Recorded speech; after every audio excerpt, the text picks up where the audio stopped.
Alors, salam alaikum, j'espère que vous allez bien, c'est Medicine Differently et on va compléter la série du cours du module de l'anatomie et cytologie pathologique qui est destiné pour les étudiants de la troisième année médecine et on va entamer ensemble le cours du trouble du métabolisme des protéines. J'espère que cette série est bénéfique pour vous.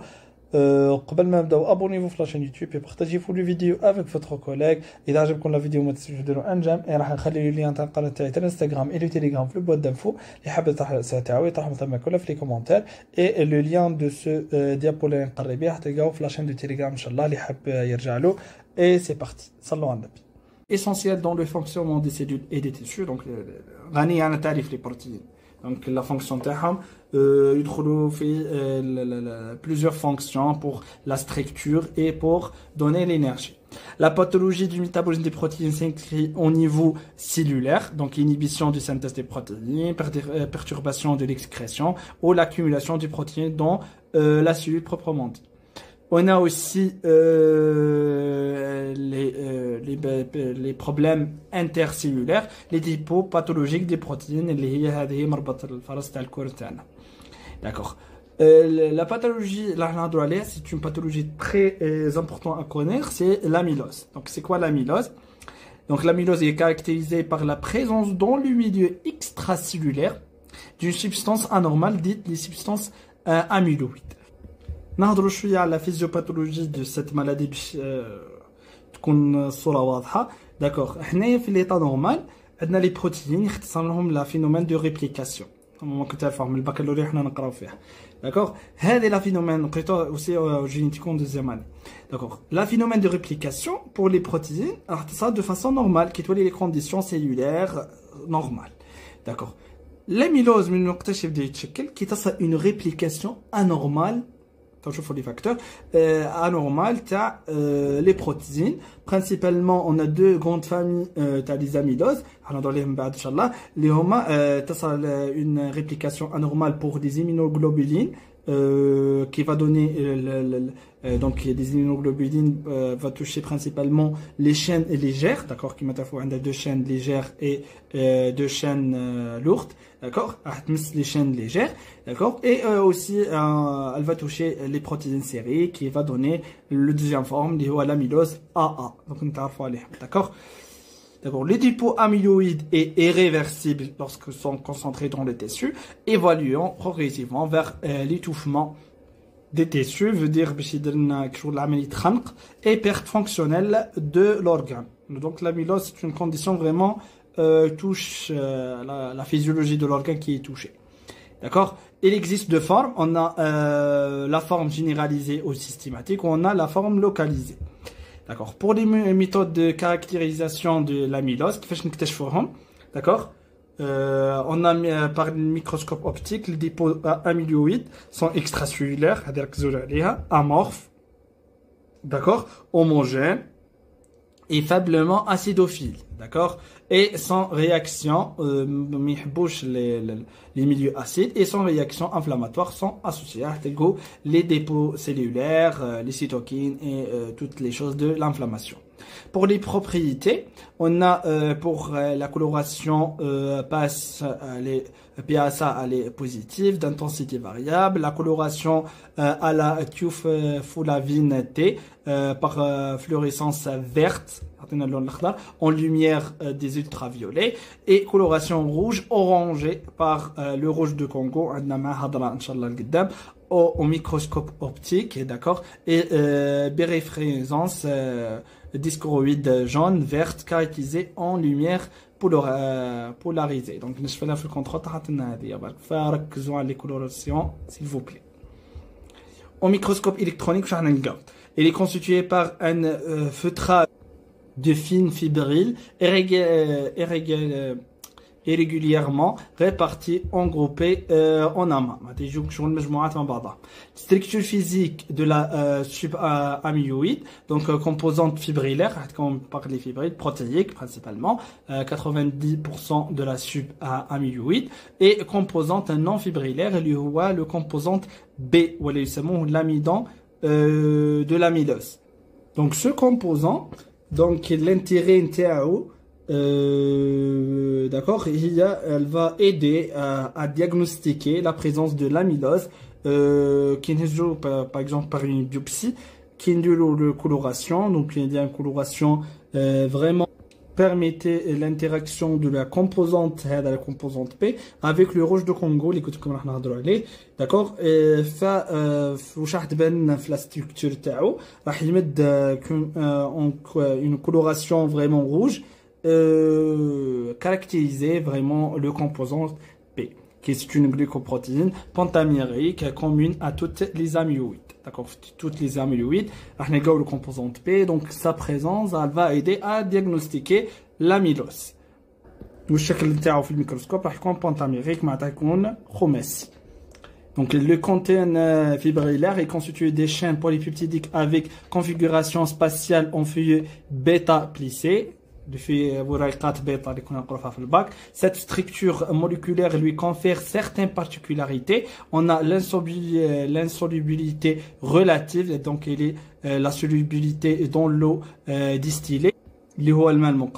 Résistance à dégradation enzymatique qui va aggraver l'état. Donc l'amylose donc elle est résistante dans l'organe. Et donc le corps pour combattre l'amylose vraiment rahitab. Et on a des affinités tinctorielles du rouge de Congo, pour par exemple pour le composant P. Le composant P, OAP, amyloid P composant, donc commun à toutes les amyloses et une glycoprotéine produite par les hépatocytes, donc apparente à la famille des pentraxines. D'accord.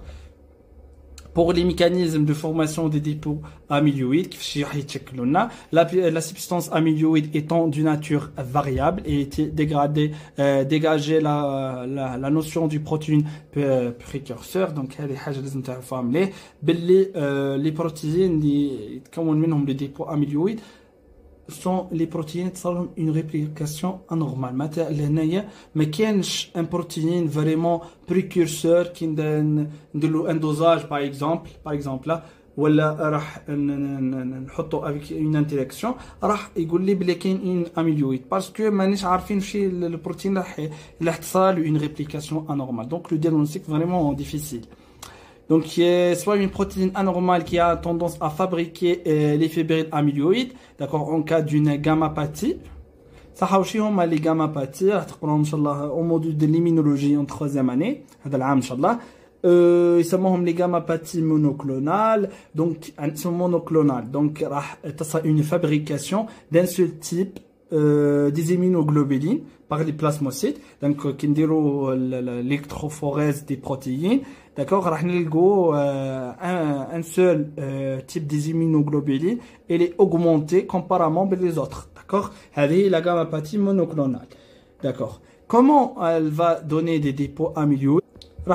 Les chaînes légères des immunoglobulines, les هضرنا عليها la forme تاع l'amylose AL, d'accord, تشد les chaînes légères et va donner une réplication anormale. C'est le même principe. هذا اللي تشدوها من l'amylose. Donc puis j'ai plusieurs des amas et va donner vraiment un complexe ou une agrégat qui elle est insoluble et cet agrégat ça m'a par les fibrilles amyloïdes. D'accord. Puis هذوم les fibrilles amyloïdes راح يمدونا les dépôts amyloïdes اللي هي راح يتشكلوا كل مع بعضهم et elles sont s'accumuler au niveau tissulaire et بين les conséquences راح vraiment provoquer des lésions et un dysfonctionnement sur l'activité physiologique de l'organe.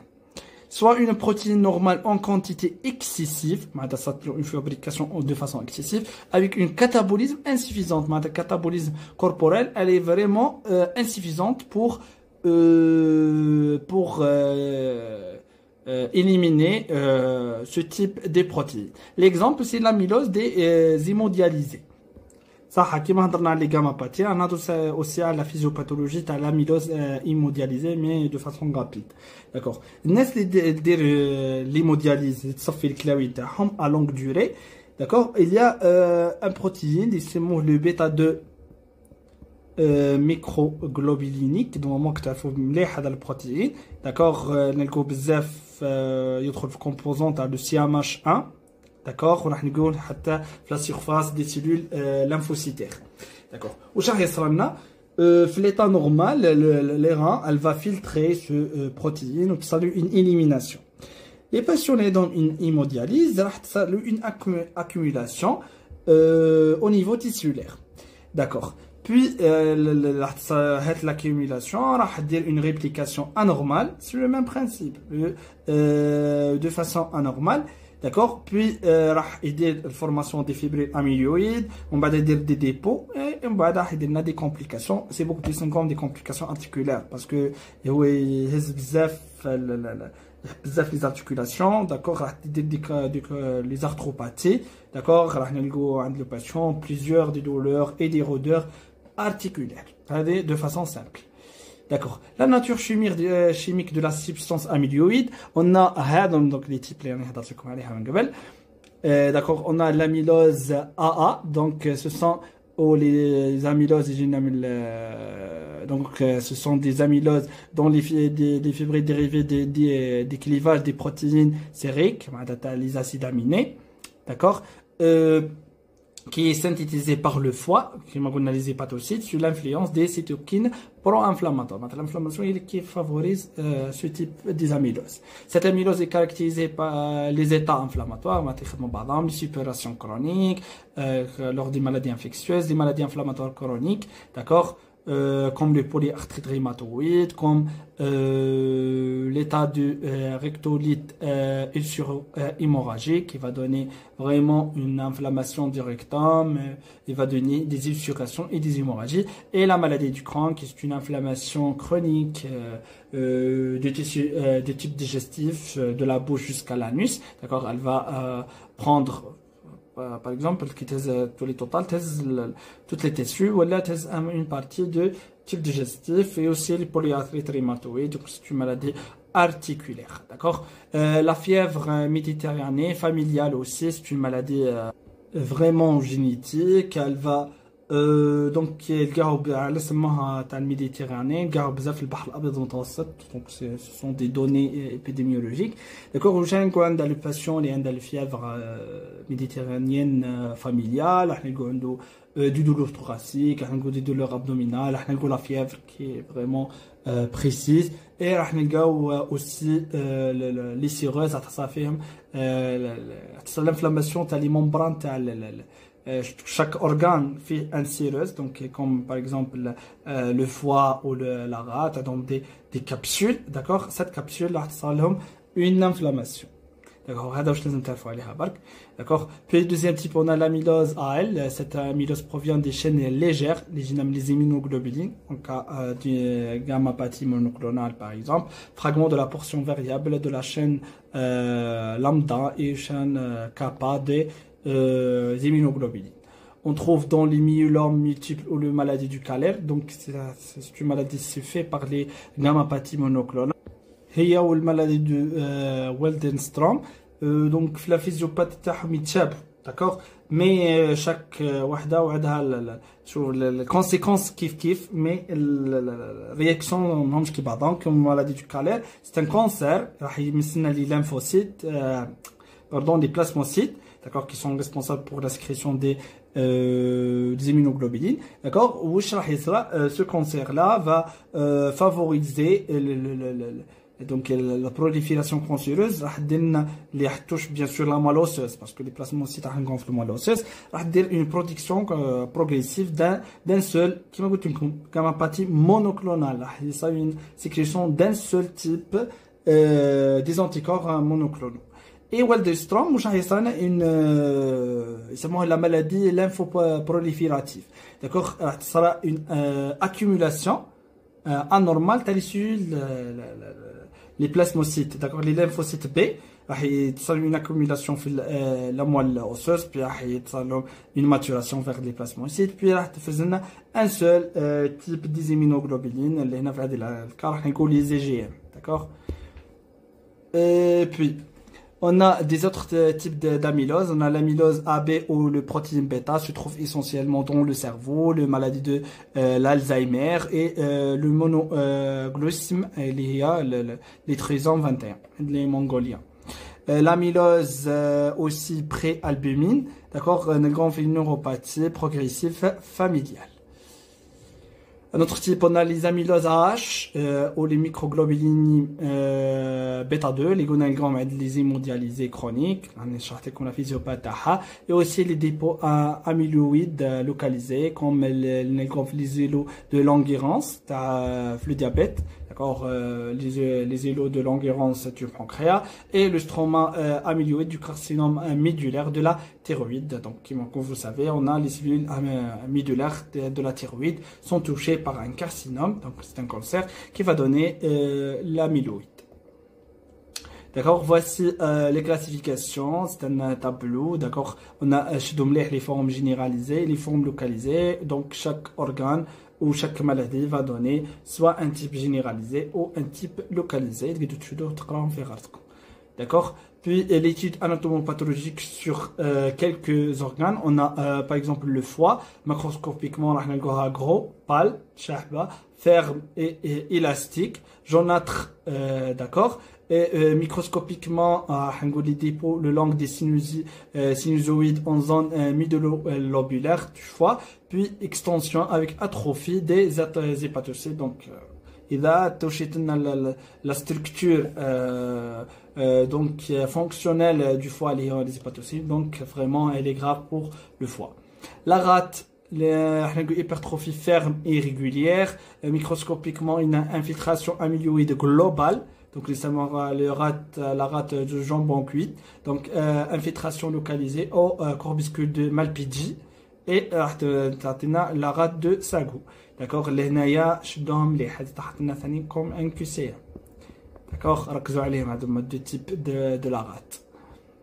Ça les rats, une hypertrophie régulière, la surface elle est lisse, la teinte comme le foie elle est pâle. Donc mais microscopiquement les dépôts amyloïdes sont retrouvés dans les glomérules, puis dans la membrane basale les capillaires, et dans les mésangiomes donner un glomérule de l'aspect de pain à cachette. Et donc ce sont seulement des exemples. Des autres atteintes digestif touchent aussi le myocarde, thyroïdien qui m'a donné touche les cellules médulaires, pancréatiques, les îlots de Langerhans lors du diabète et cutané. D'accord, les conséquences fonctionnelles des atteintes viscérales pour le foie, la rate surrénale, pas de conséquences vraiment voir, mais les reins ont des protéinuries. Donc c'est un signe vraiment va donner l'aggravation sur l'état rénal et l'inflammation rénale chronique. Donc par exemple l'insuffisance rénale chronique. Le cœur a donné une insuffisance myocardique. Voici le problème va donner vraiment des cas mortels. Et aussi pour le diagnostic, on peut trouver des biopsies donc au niveau rectal et des biopsies gingivales ou dans les glandes salivaires accessoires. كما كنكونوا وصلنا لاخر الكور. J'espère بلي وصلت لكم الفكره et merci pour votre attention.